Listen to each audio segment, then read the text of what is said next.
Gold trusted gold buyers. మీరు తాకట్టు పెట్టిన బంగారాన్ని విడిపించి ఈ రోజు ఉన్న మార్కెట్ ధరకు కొనబడను.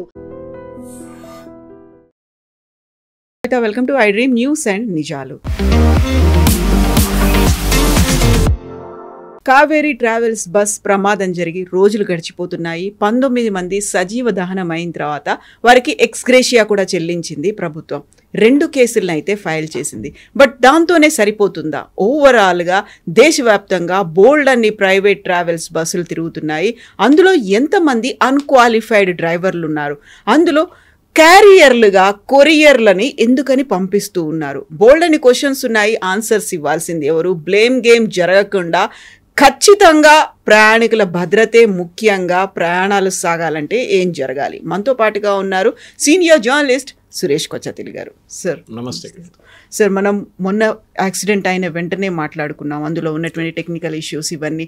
ఒక వారం రోజుల హంగామా, 10 రోజుల పాటు హడావుడి సాగుతుంది. ఆ తర్వాత మర్చిపోతారు అనుకున్నప్పుడు but we need to learn lessons from that incident అనుకుంటే బోల్డ్ అని పాఠాలు ఉన్నాయి నేర్చుకోవడానికి. మనం అన్నిటినీ ఫాలో అవుతున్నామంటారా? ఫస్ట్ ఆఫ్ ఆల్ మనం సప్లై అండ్ డిమాండ్ నేర్చుకోవాలి. ఎకనామిక్స్లో కాన్సెప్ట్ అది. ఎందుకు స్లీపర్ బస్సులు వాడుతున్నారు పబ్లిక్, అది ఫస్ట్ పాయింట్ అన్నమాట. అంటే రైల్వేలు కానివ్వండి, ఎయిర్ ఫేర్ కానివ్వండి. ఎయిర్ ఫేర్ లాస్ట్ మినిట్ ఎక్కువ ఉంటుంది ఎప్పుడైనా. ఒకరోజు ముందే వెళ్ళాలంటే ఇమీడియట్గా దొరకదు. సెకండ్ ట్రైన్ టికెట్లు దొరకవు మీకు, ఎస్పెషల్లీ సీజన్లో అయితే మర్చిపోండి మీరు, అండ్ వీకెండ్స్ కూడా. ఇప్పుడు ఈ ప్రైవేట్ బస్సులు ఎందుకు వాడతారంటే నేను ఇవాళ ఆఫ్టర్నూన్ డిసైడ్ చేస్తాను, ఇంటికి వెళ్తాను ఇవాళ సాయంత్రం అని చెప్పి వెళ్ళి ఆన్లైన్ బుక్ చేసుకుంటాను, అయిపోతుంది. దాంట్లో తీసుకొని బుక్ చేసి వెళ్ళిపోతాను సాయంత్రం. ఇమీడియట్ డిసిషన్ అన్నమాట. కానీ ఈ బస్సులు, నేను నిన్ననే ఒక కేరళలో ఉన్న చాలా పాపులర్ ట్రావెలాగ్ ఒక ఆయన చేస్తాడు. ఆయన లీగల్ ఎక్స్పర్ట్ కూడా, లీగల్ అంటే అడ్వకేట్ కాదు, ఈ నోస్ అబౌట్ వెహికల్స్. ఆయన చెప్పిన మాట ప్రకారం ఆయన చాలా కంట్రీస్ ట్రావెల్ చేశారు. ఆయన అంటే only 6 or 7 countries in the world sleeper బస్సులు వాడతారు. 6 or 7 ఆయన ట్రావెల్ చేసింది. ఆల్మోస్ట్ 85 కంట్రీస్ ట్రావెల్ చేశారు. దాంట్లో పెద్ద పెద్ద కంట్రీస్ లైక్ యూఎస్, కెనడాలో కూడా స్లీపర్ బస్సులు లేవు. కానీ మన వైపు Bangladesh, India, Thailand, Cambodia, Vietnam ఇట్లాంటి కంట్రీస్లో బస్సులు స్లీపర్ బస్సుగా వాడుకుంటారు. దాంట్లో మన దేశంలో చూద్దాం. ఫస్ట్ ఆఫ్ ఆల్ లీగలీ ఒక బస్ తీసుకొచ్చినప్పుడు దాని చేసిస్ ఉండదు. చేసిస్ ఉంటుంది, దానికి బాడీ ఉండదు. వీళ్ళేం చేస్తారంటే బాడీ వాళ్ళే పెట్టుకుంటారు, మ్యానుఫ్యాక్చర్ చేసుకుంటారు. కొన్ని కేసెస్తో బాడీ కమ్స్ ఫిక్స్డ్, లోపలే ఉండదు అంతే. It's like an airline. Seating capacity బట్టి మీ సీట్స్ అడ్జస్ట్ చేసిస్తారు వాళ్ళు. బిజినెస్ క్లాస్ కాబట్టి బిజినెస్ క్లాస్ పెడతారు, దాని తర్వాత ఎకానమీ పెడతారు, బాత్రూంలో అదని స్టాండర్డ్ ఫిక్స్చర్స్ ఉంటుంది. కానీ ఇక్కడ బస్సులో ఏం జరుగుతుందంటే, ఒకటి దీన్ని మాడిఫై చేస్తున్నారు. 12 మీటర్ లెంగ్త్ ఉన్న బస్కి 12.5, 13 మీటర్స్ కూడా తీసుకెళ్ళి రిజిస్టర్ చేస్తున్నారు. ఆ రిజిస్ట్రేషన్ కూడా పెద్ద ఫ్రాడ్. మీరు చూసుంటారు చాలా మటుకు బస్సులు నాగాల్యాండ్ రిజిస్ట్రేషన్ కనిపిస్తుంది మీకు భారతదేశంలో. నాగాల్యాండ్కి ఎందుకు వెళ్తున్నారు? నాగాల్యాండ్లో నాకు వచ్చిన ఇన్ఫర్మేషన్ ప్రకారం ఒక రిజిస్ట్రేషన్ ₹1,00,000 లోపల అయిపోతుంది ఒక బస్కి. ఈ బస్సు అక్కడ వెళ్ళదు, బస్సు ఇక్కడే ఉంటుంది. పేపర్స్ పట్టుకుని ఎవడో వెళ్తాడు, లేకుంటే కొరియర్లో పంపిస్తాడు. అక్కడి నుంచి ఏజెంటు దాన్ని తయారు చేసి మొత్తం స్టాంప్ కొట్టేసి డబ్బులు ఇచ్చి లంచములు ఇచ్చి తెప్పించుకుంటారు. అదే రిజిస్ట్రేషన్ ఇక్కడ చేయాలంటే మీకు 13-14 లక్షలు, కొన్ని కేసులు 8 lakhs depending on the bus configuration. So definitely ఆ పైసలు సేవ్ చేయడానికి చేస్తున్నారు. రెండోది మోడిఫికేషన్లో మీకు వచ్చిన బస్సు ఈజ్ సీటింగ్, అది 38, 42, that depends on the seating capacity. దాన్ని వీళ్ళు మోడిఫై చేస్తారు, సీట్లు పెట్టుకోకుండా స్లీపర్గా తయారు చేస్తారు. That is the first mistake. ఎందుకంటే మీరు బస్కి వెయిట్ ఓవర్లోడ్ చేస్తున్నారు దాని మీద. రెండోది ఎలక్ట్రికల్ సిస్టమ్ని మీరు ట్యాంపర్ చేస్తున్నారు. ఇది కూడా మనం చాలా డిబేట్లు విన్నాం లాస్ట్. అంటే మీకు ఛార్జింగ్ పాయింట్స్ కానివ్వండి, చిన్న చిన్న టెలివిజన్ సెట్స్ పెట్టడానికి కానివ్వండి, లైట్ల కోసం పెడతారు. కొంతమంది మ్యూజిక్ పెట్టడానికి చిన్న చిన్న స్పీకర్ పెడతారు. స్పెషల్ ఈచ్ అందరికి కావాలి కదా, ఇప్పుడు కస్టమైజ్డ్గా ఉంటుంది. అందరికి ఛార్జింగ్ పాయింట్ కావాలి, అందరికీ మినిమం టెలివిజన్ సెట్ ఉండాలి చిన్నదని. సో అక్కడ మాడిఫై చేస్తారు వీళ్ళు. సో 12 kV 2 బ్యాటరీస్ ఉందనుకోండి, దాన్ని మళ్ళీ పెంచి ఒక 4 ఇంకా ఎక్స్ట్రా పెట్టుకుంటారు, 3 ఎక్స్ట్రా పెట్టుకుంటారు. కానీ ఈచ్ టైం ఇప్పుడు మనం కూడా మన కార్లో చూసుంటాం, చాలామంది చేసిన తప్పు ఇది. మన బస్సు వాళ్ళని తడుతాం కానీ కార్లో కూడా చేసే తప్పులు ఇది. మీరు వినుంటారు, ఫ్లడ్డింగ్ జరిగినప్పుడు మన ముంబైలో ఒకసారి ఫ్లడ్డింగ్ జరిగినప్పుడు చాలామంది చనిపోయింది. అట్లా అంటే 6 మంది చనిపోయారు. దాంట్లో they were trapped inside the bus, car. వారు విండో ఓపెన్ చేయలేకపోయారు, విండో జామ్ అయిపోయింది మొత్తం. చాలామందికి తెలియదు, మన హెడ్ రెస్ట్ వెనక ఒక హెడ్ రెస్ట్ ఉంది, అది తీసుకుంటే 2 దాంట్లో కొమ్ములా ఉంటుంది స్టీల్, అది పెట్టి కొడితే యూజువలీ ఇరిగిపోతుంది గ్లాస్. కానీ మనకు తెలియదు చేయడానికి. యాజ్ మచ్ యాజ్ హ్యామర్లు పెట్టారు బస్, హ్యామర్ ఎక్కడో తెలియదు, ఓపెన్ ఎట్లా తెలియదు, పైన ఒక ఎస్కేప్ రూట్ ఉంది దాన్ని కూడా తెలియదు. చాలా ఎమర్జెన్సీ డోర్లు సెకండ్ నిద్రపోతున్నారు, 3 గంటల టైంలో అందరు నిద్రపోతుంటారు, రియాక్షన్ టైం ఉండదు ఎక్కువ. సో ఫస్ట్ మనం ఈ వోల్టేజ్ ఫ్లక్చువేషన్, వోల్టేజ్ని వీళ్ళు మాడిఫై చేస్తారు. మన కార్లో కూడా చేస్తాం, వెనకకి సౌండ్ పెట్టుకుంటాం, ఒకసారి రివర్స్ చేస్తున్నప్పుడు వెనక కుక్కనో పిల్లినో లేకుంటే పిల్లలు ఒకసారి వెనక ఉంటారు, మనకు రియర్ వ్యూలో కనిపించదు, కెమెరా ఉన్న కార్లకు కనిపిస్తుంది, కొంచెం సెన్సర్ ఉన్న కార్లకి ఏదో సౌండ్ వస్తుంటే కానీ ఏముందో వెనక తెలియదు మనకి. సో ఏం చేస్తారంటే కెమెరా ఫిట్ చేస్తారు కొంతమంది, దాన్ని ట్యాంపర్ చేస్తారు, అంటే వెళ్ళే ఎలక్ట్రికల్ వైర్ని కట్ చేస్తారు. ఎప్పుడైనా వర్షం పడి మనం ఏదైనా చేస్తున్నప్పుడు ఈ పాయింట్ నుంచి నీళ్ళు లోపలికి వెళ్తుంది and the vehicle will stall or it catch fire. మనం చాలా మటుకు ఇన్సిడెంట్ చూస్తుంటాం, బండి ట్యాంక్ బండ్ మీద పోతున్నప్పుడు ఓఆర్ఆర్ మీద మంట పట్టుకుందని చెప్పి. ఇది all due to tampering of the electrical points అనమాట. ఓ వెహికల్కి ఒక లోడ్ ఉంటుంది, ఎలక్ట్రికల్ లోడ్ ఉంటుంది, దాన్ని ట్యాంపర్ చేస్తున్నారు. నేను ఇప్పుడు నిన్ననే దీని గురించి ఎక్స్టెన్సివ్గా నేను ఎక్స్పర్ట్ కాదు, సో నేను ఎప్పుడైనా మాట్లాడే ముందు కొంతమంది ఎక్స్పర్ట్స్ అని మాట్లాడుతాను. I was speaking to mister Vikrant Mohan auto అని చెప్పి, ఆయన నేను టైమ్స్ ఆఫ్ ఇండియాలో కూడా కోట్ చేసి, is very close friend of mind. అని ఇప్పుడు కాదు, చాలా సంవత్సరాలు నాకు ఆయన చెప్పారు ఇప్పుడు కూడా, సురేష్ ఎప్పుడు వెహికల్ ఎలక్ట్రికల్ పాయింట్స్ ట్యాంపర్ చేయకండి, టెంప్టేషన్ ఉంటుంది ఎప్పుడు, ఒక ఎక్స్ట్రా వూఫర్ పెడదాం లేకుంటే రేర్ వ్యూ చేద్దాం, ఏదైనా మ్యానిపులేషన్ చేసుకుంటూ ఉంటాం మనం. ఈవెన్ మన ఛార్జింగ్ పాయింట్ మీరు చూస్తుంటారు, ఎలక్ట్రికల్ ఛార్జింగ్ పాయింట్ ఉంటుంది మన ఫోన్కి, దాన్ని కూడా మిస్యూజ్ చేసుకుంటాం. కరెక్ట్ పాయింట్ వాడకుండా ఏదో మార్కెట్లో లోకల్ కొనేసి పెట్టుకుంటే అది కొంచెం తర్వాత మంటపడుతుంది. పాత దాని సిగరెట్ లైటింగ్ పాయింట్ అంటుండే ముందు, ఇప్పుడు అది యాక్చువల్ పాయింట్ ఉంది, దొరుకుతుంది. మీ good quality stuff will get, ISI కానివ్వండి, బిఐఎస్ రిజిస్టర్డ్ పాయింట్స్ ఉంటాయి. రెండోది కవిత గారు అన్నిటికంటే డేంజరస్, మీరు చూస్తుంటే సాయంత్రం పూట మీరు లక్డికాపూల్ వెళ్ళండి, లేకుంటే మేదీపట్నం మేదీ ఫంక్షన్ హాల్ ఉంది కదా దాని దగ్గర వెళ్ళండి, ఇటువైపు ఓఆర్ఆర్, గచ్చిబౌలి, కుక్కట్పల్లి, అన్ని ప్లేస్లో బస్తో పాటు బస్ పక్కన ఒక 2-3 డీసీఎంలు ఉంటుంది, చిన్న డీసీఎంలు పెద్ద డీసీఎంలు ఉంటుంది అనమాట. ఈ డీసీఎంలు అన్నీ లోడెడ్ ఉంటాయి సామాన్తో, కార్గో. నా ప్రశ్న ఏంటంటే వీళ్ళకి ఇక్కడున్న కమర్షియల్ ట్యాక్స్, నేను ఆర్టీఏ వాళ్ళని పక్కన పెడతాను, కమర్షియల్ ట్యాక్స్ వాళ్ళు దీన్ని ఎట్లా అలౌ చేస్తున్నారు బండి లోపలికి. ఇప్పుడు ఈ కర్నూలు డిజాస్టర్లో ఏదో 100 ఫోన్లు అంటున్నారు, కొంతమంది 200 అంటున్నారు, కొంతమంది 300 మొబైల్ ఫోన్ ఉందన్నారు. ఈ మొబైల్ ఫోన్కి జిఎస్టీ కట్టారా లేదా? Is it avoiding taxes? బస్సులో ఎందుకు పంపిస్తున్నాడు? కార్గో కొరియర్గా పంపించవచ్చు కదా, ఆ కొరియర్ బస్సులో వెళ్తుందా? అది ఇంకో ప్రశ్న. యూజువలీ కొరియర్స్ వెళ్ళేది ఫ్లైట్లో వెళ్తుంది, అక్కడ కూడా కూలింగ్ ఆఫ్ పీరియడ్ ఉంటుంది ఒకటి, అది ఎనీ బాంబ్ లైక్ స్ట్రక్చర్ ఉండకుండా కూలింగ్ ఆఫ్ పీరియడ్ ఇస్తారు దానికి. బహుశా కొరియర్ కంపెనీస్ వాళ్ళు కూడా దీంట్లోనే వాడుకుంటారు, దీంట్లో అలా ఎక్కిచ్చేస్తారు. The question is commercial tax division వాళ్ళు ఇది ఇన్స్పెక్ట్ చేస్తున్నారా లేదా? చేయట్లేదు 100%. మంట పట్టుకోవడానికి అన్నిటికంటే ఈజీ ఇదే, ఎందుకంటే ఇది ఉండేది బేస్ బస్ అన్నమాట. మనం చూస్తుంటాం లగేజ్ పెడుతున్న చోట్లని వీళ్ళు ఇది కూడా పెడతారు తీసుకెళ్ళి, ఈజీగా ఫైర్ పెట్టుకుంటారు. ఒక్కొక్కసారి అక్కడ ఆ డ్రైవరో స్పేర్ డ్రైవరో క్లీనర్ కూడా అక్కడే అనుకుంటాడు దాని లోపలే. ఈ కేసులో కూడా అదే ఉండంట, the spare driver was sleeping in side దాని లోపల. ఇప్పుడు అక్కడ ఏసీ పాయింట్ కూడా ఇచ్చారంట, సో ఏసీ పాయింట్ ఉన్నప్పుడు అక్కడ నిద్రపోతున్నాడు మంచిగా. ద పాయింట్ ఇది ఎన్ని వైలేషన్ చూడండి కవిత గారు.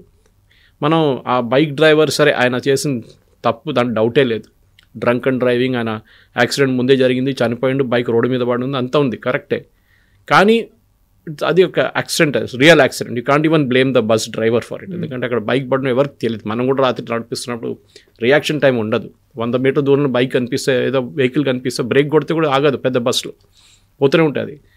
సో ఈ కేసులో నాకు ఈ 2 పాయింట్స్ మీద మేజర్ డిబేట్ ఉంది. ఇప్పుడు చూడండి, ఇప్పుడు అందరు మనం ప్రెడిక్ట్ చేసాం, ఆ రోజు సాయంత్రం మనం రికార్డ్ చేసినప్పుడు within hours of the accident we are recording it. నాదో రోజు సాయంత్రం కుక్కట్పల్లి, గచ్చిబౌలి, మేదీపట్నం అన్ని ప్లేస్లో చెక్కింగ్లు మొదలైనవి.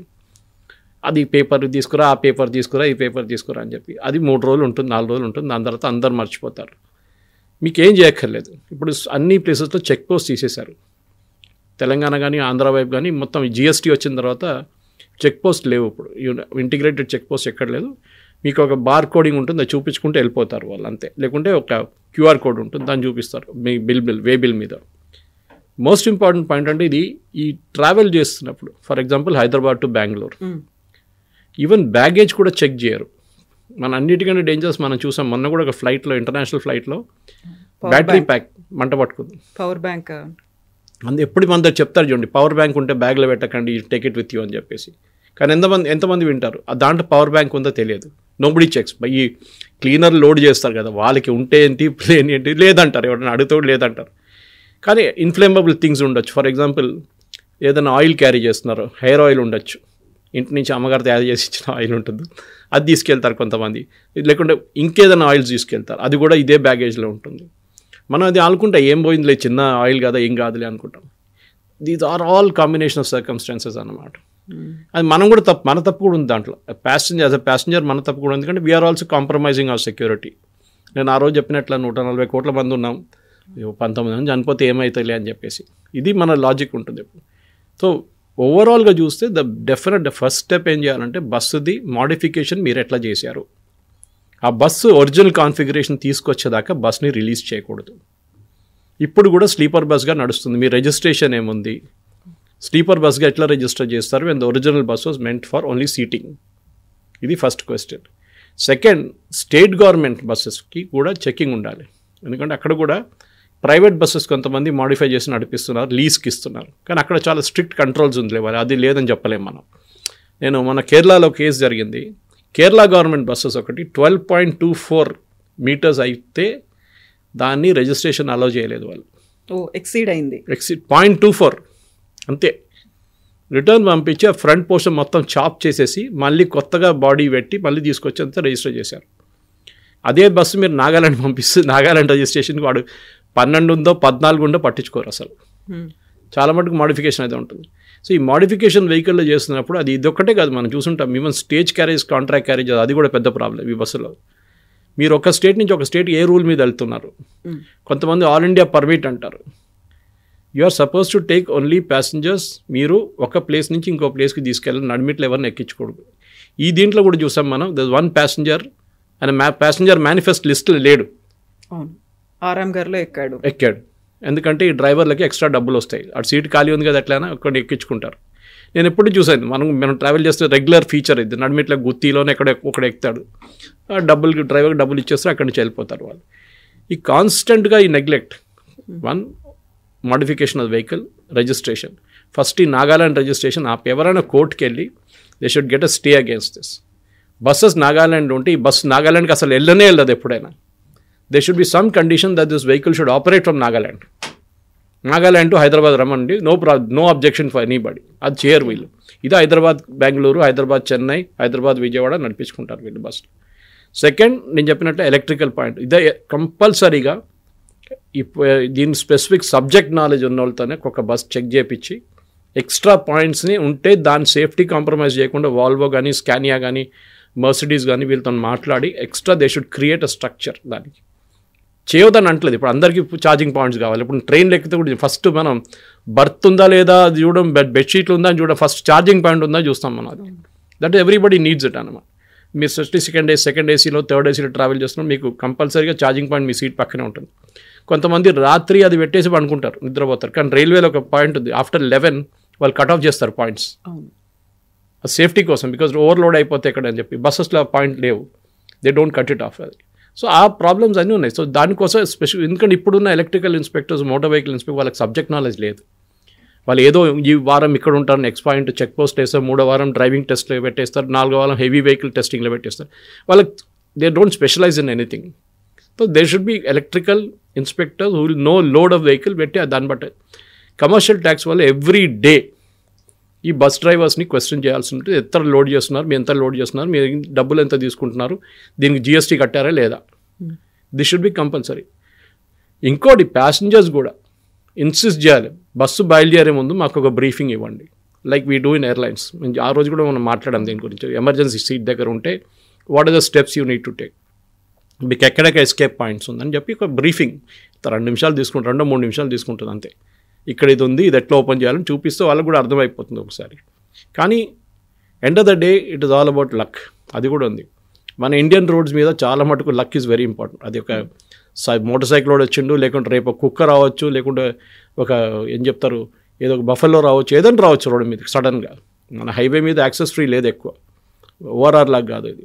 So it is all the more risky అన్నమాట. 4వది మీరు అడిగిన పాయింట్, ట్రైన్ డ్రైవర్స్. ఇది ప్రాబ్లం ఎక్కడ వస్తుందంటే మన దేశంలో నేను ఎప్పుడు ఆలోచిస్తున్నాను, మన ఈ ఆటో రిక్షా డ్రైవర్ని తిడతాను నేను, ఈ కొంతమంది క్యాబ్ డ్రైవర్స్ని తిడుతుంటాను నేను, వాళ్ళు కట్ చేసి అట్లా వెళ్ళిపోతున్నప్పుడు. పిహెచ్డి అని పంపిద్దాం డ్రైవర్గా అంటే డ్రైవింగ్ చేయడు పిహెచ్డి వాడు, గ్రాడ్యుయేట్ వాడు కూడా చేయడు, డ్రైవింగ్ చేయడు ఒక బస్సు. దానికోసం వీళ్ళు ఏం చేస్తారు, 7th class fail 10th class fail అని తీసుకుంటారు. ఓవర్ ద ఇయర్స్ వాళ్ళు ఎక్స్పీరియన్స్ అక్వైర్ చేసుకుంటారు. ఫస్ట్ క్లీనర్గా పనిచేస్తారు, దాని తర్వాత డ్రైవర్ అసిస్టెంట్గా పనిచేస్తారు. పొద్దున ఒక 1 గంట 2 గంటల తర్వాత 5 దాకా హైవే మీద నడిపించుకోమంటారు. ఒకసారి సిటీకి రాగానే ఇమ్మీడియట్గా మెయిన్ డ్రైవర్ టేక్ ఓవర్ చేసుకుంటారు. సిటీ లోపల బిఫోర్ 7 ఎంటర్ అవ్వాలని రూల్స్ ఉంది. సో వాళ్ళు ఆ స్పీడ్ కోసం నడిపిస్తారు, ఎక్స్ట్రా స్పీడ్. దాంతో ఉంది 6వ పాయింట్ స్పీడ్ గవర్నెన్స్ అనే కాన్సెప్ట్ ఉంది. ఇప్పుడు కేరళలో ఒక 2-3 సంవత్సరాల ముందు ప్రైవేట్ బస్సెస్ అక్కడ చాలా నోటోరియస్, మా రూట్స్లో కూడా విపరీతంగా మన ఫార్ములా 1 కార్ కన్నా విపరీతంగా నడిపిస్తారు బండి. వాళ్ళు చూస్తే మనకు భయం వేస్తుంది, అంత స్పీడ్లో వెళ్తారు. 100 కిలోమీటర్ స్పీడ్లో పోతారు చిన్న చిన్న రోడ్ల మీద. అట్లాంటి వాళ్ళకి ఏం చేశారంటే అక్కడ స్పీడ్ గవర్నర్ పెట్టారు. సో బేసిక్లీ వాళ్ళు కట్ ఆఫ్ చేస్తారు 50 కిలోమీటర్స్ 60 కిలోమీటర్ స్పీడ్లో. అది ఇంజిన్ కట్ ఆఫ్ అయిపోతుంది. మీరు ఆ స్పీడ్ కన్నా ఫస్ట్ వార్నింగ్ ఇస్తుంది. మీరు ఆ వార్నింగ్ పట్టించుకోకపోతే then it will cut off the engine totally. ఇక్కడ కూడా డేంజరస్, ఇంజిన్ కట్ ఆఫ్ కాకూడదు. కానీ there should be some provision. Again వీళ్ళు లోకల్గా చేయించుకోకుండా it should be done with the vehicle manufacture. The Mercedes ఉండొచ్చు, స్కానియా ఉండొచ్చు, వాల్వో ఉండొచ్చు, ఎవరైనా ఉండే they should install speed governors. ఒక లిమిట్ ఉండాలి, 100 కిలోమీటర్ 110 ఉంటే that's it. Beyond that you cannot go అనేది. It should cut of. 5వ 6వ 7వ పాయింట్ డ్రైవర్ ఫెటీగ్. మీరు డ్రైవర్కి ఎంత రెస్ట్ ఇస్తున్నారు? ఒక హ్యూమన్ బాడీకి మినిమం 6-7 గంటలు నిద్రపోవాల్సింది ఉంటుంది, అండ్ డ్రైవర్కి ఇంకొంచెం ఎక్కువనే ఉంటుంది. వాళ్ళు ఏం చేస్తారంటే పొద్దున బెంగళూరు వెళ్తారు, బెంగళూరు వెళ్ళి బస్సు గడగమంటారు క్లీనర్ దగ్గర, వాడు అక్కడే ఉంటాడు. దాని తర్వాత కొంతసేపు అనుకుని ఉంటాడు, దాని తర్వాత మళ్ళీ లేస్తాడు, బస్ చెక్ చేస్తాడు, బస్ లోపల క్లీనింగ్ అంతా నడుస్తూ ఉంటుంది, అది సూపర్వైజ్ చేస్తాడు. వాళ్ళకి కాన్స్టెంట్ స్లీప్ ఉండదు 8 అవర్స్ కంపల్సరీ. ఇప్పుడు మీరు లోకో డ్రైవర్స్ చూడండి, మన లోకో పైలట్స్ అంటాం మనం ఇప్పుడు ట్రైన్ డ్రైవర్స్ని. చాలామంది మన ప్రేక్షకులు తెలియదు కానీ ఇండియన్ రైల్వేస్లో అన్నిటికంటే ఎక్కువ శాలరీ ఉన్నది వాళ్ళకే. మా ఫాదర్ చెప్పేటోళ్ళు ఇప్పుడు ఇండియన్ రైల్వే డ్రైవర్స్కి, ట్రైన్ డ్రైవర్స్కి శాలరీ చాలా ఎక్కువ ఉంటుంది. ఎందుకంటే వాళ్ళు 3000 మంది ప్యాసింజర్స్ తీసుకెళ్తున్నారు కన్సిస్టెంట్గా. ఎవ్రీ ½ కిలోమీటర్ 1 కిలోమీటర్ ఒక సిగ్నల్ ఉంటుంది. ఆ సిగ్నల్ చూసుకుంటూ పోవాలి వాళ్ళు. రెడ్ ఉందా, ఎల్లో ఉందా, గ్రీన్ ఉందా అని చెప్పేసి they have to constantly keep checking. ఏదైనా అబ్నార్మల్ సౌండ్ వస్తే మళ్ళీ బండి ఆపడం, ఇదంతా ఉంది. ఇప్పుడైతే మనం కవచ్ సిస్టమ్ పెట్టాము, ట్రైన్ ఆటోమేటిక్ కట్ ఆఫ్ అయిపోతుంది. అది ఇంకో ట్రైన్ వస్తుందంటే దాన్ని నడిపిస్తున్నప్పుడు మన దగ్గర బస్ డ్రైవర్లకి ట్రైనింగ్, వాళ్ళ శాలరీ చాలా తక్కువ. Priority wise profit. ప్రైవేట్ వాళ్ళు అదే కదా. మన ముందు ఒక టైంలో దివాకర్ ట్రావెల్స్ ఉండే మన దగ్గర, చాలా నోటోరియస్. దాని మీద చాలా రేట్లు చేసినప్పుడు మినిస్టర్ గారు వచ్చి నన్ను టార్గెట్ చేస్తున్నారు అది ఇదని చెప్పి స్టేట్మెంట్ ఇచ్చారు. సౌత్ ఇండియాలో నాకు వచ్చిన ఇన్ఫర్మేషన్ ప్రకారం 5-6 కంపెనీలు ఈ ప్రైవేట్ బస్సెస్ని మొత్తం కంట్రోల్ చేస్తారు, ఇంటర్ స్టేట్ ప్రైవేట్ బస్సెస్ని. అది డిఫరెంట్ పేర్ల మీద నడిపించుకుంటారు. శర్మ ట్రావెల్స్ ఉండొచ్చు, జబ్బా ట్రావెల్స్ ఉండొచ్చు, కావేరీ ట్రావెల్స్ ఉండొచ్చు, ఏదైనా ఉండొచ్చు. చాలా మటుకు ఉన్నాయి అట్లాంటి పేర్లతో. ఇది again is to be required to be investigated. వీళ్ళకి ఇన్పుట్ డబ్బులు ఎక్కడి నుంచి వస్తున్నాయి? ఒక్కొక్క బస్సు మీకు మినిమం ఒక I'm not exaggerating, I think 5 to 6 crores అయితే మినిమం స్టార్టింగ్ పాయింట్ నుంచి. 10 crores 20 crores అవుతుంది అంటారు కొంతమంది ఫైనల్ ఫిగర్. దీని ప్రాఫిటబిలిటీ ఎక్కడ వస్తుంది? ప్యాసింజర్స్ని ఒకరే తీసుకెళ్తే ప్రాఫిటబిలిటీ రాదు. దానికోసం వీళ్ళు కార్గో తీసుకెళ్తున్నారు, అన్ని ప్లేసెస్లో కాంప్రమైజ్ చేస్తున్నారు. దాంతోనే ఇట్లాంటి యాక్సిడెంట్ కూడా జరుగుతుంది. ఇక్కడ బ్లేమ్ గేమ్ అనేది కూడా స్టార్ట్ అయిపోయింది. యాక్చువల్గా చనిపోయినటువంటి పర్సన్ మీద ఒక కేసు పెట్టారు, ఎఫ్ఐఆర్ ఉంది. ఆ తర్వాత ట్రావెల్స్, ఆ తర్వాత డ్రైవర్ మీద కూడా ఒకటి ఉంది. బట్ చాలా క్వశ్చన్స్ అయితే అక్కడ ఉన్నాయి. దీంతో సరిపోతుందా? క్వశ్చన్ చేయాల్సిందే, కేసులు పెట్టాల్సిందో, శిక్షలు తీసుకోవాల్సింది ఎవరి మీద అనేది చాలా లిస్ట్లో చాలామంది యాడ్ అవుతూ వస్తున్నారు అందులో. కవిత గారు, ఈ కేసు మీరు ఫాలో అప్ చేయండి. 2 సంవత్సరాల తర్వాత ఇదే డ్రైవరు నా బండి నడిపిస్తాడు, అదంటాడు నా తప్పు లేదు, నేనేం చేయాలంటాడు. రోడ్డు మీద బైక్ పడి ఉంది, వాళ్ళు మంచిగా లాయర్ తెచ్చుకుంటే లాయర్ ఆర్గ్యూ చేస్తారు, నీవు ఓనర్ పెట్టుకుంటాడు లాయర్ని. బస్ రోడ్డు మీద బైక్ పడి ఉంది, నేనేం చేయాలి? బైక్ని వెళ్ళి కొట్టాను, అయిపోయింది. ఆ బైక్ వెళ్ళి ట్యాంక్ కొట్టింది. క్వశ్చన్ ఈజ్, వాల్వో లాంటి కంపెనీ, స్కానియా లాంటి కంపెనీలో ఇంత ఎక్స్పెన్సివ్ దానికి డబుల్ హెల్ ట్యాంక్ ఉందా అండి. డబుల్ హెల్ అంటే అవుటర్ కవర్ ఉంటుంది, లోపల కవర్ ఇంకోటి ఉంటుంది. అది కొన్ని ఆర్మీ ట్రక్స్లో మీకు అనిపిస్తుంది అది. ఎందుకంటే మీరు ఎక్కడైనా వెళ్ళి కొట్టారనుకోండి వెనక నుంచి కింద నుంచి damage, outer part will get damage, inner part will not get damaged. అది ఉండాల్సిందే. ఎందుకంటే ఇంత ఎక్స్పెన్సివ్ అయిన బస్కి అది safety features, especially Mercedes Benz కానివ్వండి, వాల్వో, దే డోంట్ కాంప్రమైజ్ దీనికన్నిటికి సేఫ్టీ స్టాండర్డ్. యూరోప్లో ఇట్లా జరిగితే నేను ఆ రోజు కూడా చెప్పాను, దే విల్ బి బ్యాంక్రప్ట్ అయిపోతారు కంపెనీ కంప్లీట్గా. ఇది ఎందుకు జరుగుతుంది? That is the main thing. కానీ మన ప్రేక్షకులు కూడా అదే, మన వాళ్ళు ఇప్పుడు బస్సులో బాగుంటుంది, స్లీపర్ బస్సు ఉంటే నేను పోతాను, పడుకోవచ్చు, ఆ బస్సులో నేను వెళ్ళను సీటింగ్ ఉంటే. దిట్ ఇస్ ద ప్రాబ్లం అన్నమాట. సో మీరు అడిగిన ప్రశ్నకి ఈ డ్రైవర్ ట్రైనింగ్ కానివ్వండి, డ్రైవర్ ఫెడ్ కేసు వేస్తారు డ్రైవర్ మీద. చనిపోయిన వారి మీద ఏం కేసు వేస్తారండి? ఉన్నాడా? లేడు కదా, పోయిండాడు. ఓన్లీ థింగ్ ఆ కేసు వేస్తే వాడికి ఇన్సూరెన్స్ రావచ్చు. ఆ బైక్లో ఇన్సూరెన్స్ ఉందా తెలియదు. బస్సు ఇన్సూరెన్స్ అయితే ఎప్పుడు ఎక్స్పైర్ అయిపోయింది. ఆ రోజు రాత్రి మనం డాక్యుమెంట్ మీతో ఎక్స్చేంజ్ చేశాను నేను. దానికి ఇంటర్స్టేట్ పర్మిట్ లేదు. ఏం లేనప్పుడు అది అక్కడే వస్తుంది మీకు. అగైన్ పర్మిట్ కావాలంటే మీ ఆర్టీ ఆఫీస్కి వెళ్ళి కొంచెం లంచం ఇచ్చేసి ఏజెంట్ ఉంటాడు, వాడు చూసుకుంటాడని మీరు వెళ్ళక్కర్లేదు. అన్ని ప్లేసెస్లో మన దగ్గర కాంప్రమైజ్ ఉంది. ఆ రోజు మనం లైసెన్స్ గురించి మాట్లాడాను, licensing system for normal people. మన వాళ్ళు కూడా తప్పు ఉంది. ఎవడు పోతాడు అక్కడ వెళ్ళి లైన్లో నిలబడాలి, మొత్తం అందరు ఉంటారు, పబ్లిక్ ఉంటారు, నేను పోను, నా ఏజెంట్తో చేయించుకుంటాను. అన్ని ప్లేసెస్ కాంప్రమైజ్ చేస్తాం మనం అదనమాట. తత్కాల్ కావాలంటే తత్కాల్, నేను ఆన్లైన్ చేయలేను, ఇంకొంత ఏజెంట్తో చేయించుకుంటాను. Don't compromise on this. Because మీరు మళ్ళీ మీరే క్రిటిసైజ్ చేస్తారు, వాళ్ళు లంచం తీసుకుంటున్నారు. లంచం తీసుకునేవారు లంచం ఇవ్వడానికి రెడీ ఉన్నప్పుడే లంచం తీసుకుంటారు కదా, అది that is the main point. So బస్సులో కూడా మీరు చెప్పిన దానికి కేసు వేయడం, మన భారతదేశంలో లక్షల కేసు ఉంటాయి మోటార్ వెహికల్ యాక్సిడెంట్స్ పెండింగ్లో ఉన్నాయి. పెండింగ్లో పడే ఉంటుంది. అది మోటార్ వెహికల్ ట్రిబ్యునల్ తగిలితే ట్రిబ్యునల్ మళ్ళీ దాన్ని మళ్ళీ హైకోర్టుకి వెళ్తారు, హైకోర్టు సుప్రీంకోర్టుకి వెళ్తే నడుస్తూనే ఉంటుంది. ఫైనలీ మొన్న చదివాను నేను, ఒక ఆయనకి 27 సంవత్సరాల తర్వాత యాక్సిడెంట్ కేసు, కంపెన్సేషన్ కేసు వచ్చిందంట 27 years తర్వాత. What is the use? ఆయన హాస్పిటల్ వాడు ఉంటే ట్రీట్మెంట్ కానివ్వండి, ఏదైనా కానీ నడవాలి కదా, there should be some immediate payment. ఏదో చాలా రూల్స్ మార్చారు. కానీ ప్రాబ్లం ఎక్కడ వస్తుందంటే మనకు కూడా మన ప్రాబ్లం ఈ హైవేస్ ఎక్స్పాండ్ అయినప్పుడు ఈ ప్రాబ్లం స్టార్ట్ అయింది.